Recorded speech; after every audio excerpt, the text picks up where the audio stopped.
Jessie as a world champion? It feels great, man. It's an incredible feeling, man. This kid, man, you saw how he reacted once he won that world title. We put so much effort and hard work into this fight. It paid off, man. And going into this, I had heard behind the scenes, Jessie thought he was going to fight Nonito for a long time. Was he so focused in on Nonito? Well, my understanding is Jessie's been asking for this fight for a very long time, and it just, he got the opportunity now. And when I started working with Jessie, we had no idea we were gonna fight Nonito. It just happened. We got the call and got ready for it. How did you view the fight, like in the corner?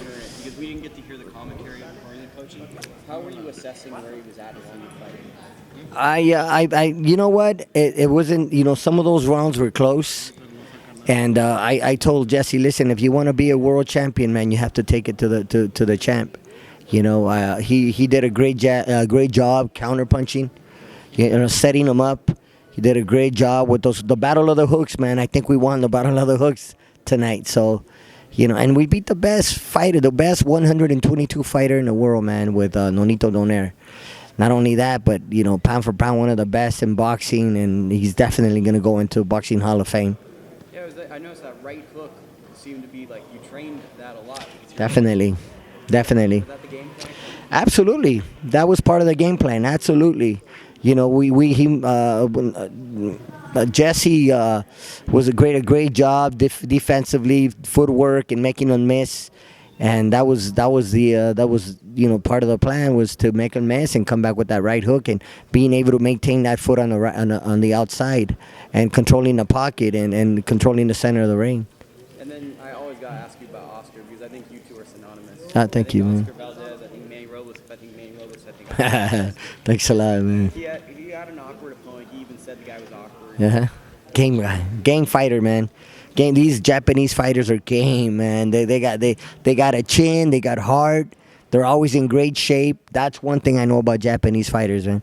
I know this from experience. I know this with going, visiting Japan with other boxers that I've been able to work with and understanding that these Japanese fighters, man, they're hard to beat, man. They're not, they'll stand in front of you and put up a fight.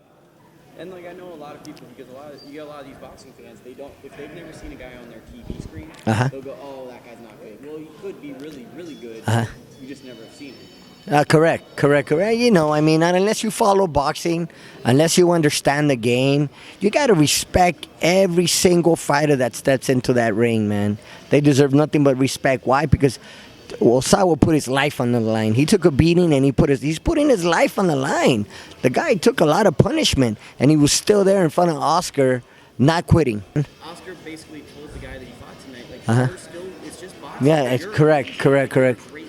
Yeah, man, the great sportsmanship. You know what? The kid came into our locker room and, man, that's one thing about us, and one thing I try to teach my boys is respect. Respect, man. You give respect, you'll get respect back. It's a sport, man. You got to be a gentleman inside and outside the ring. I don't think my boys, or Oscar in this case, has ever said anything negative about any fighter that he's ever faced.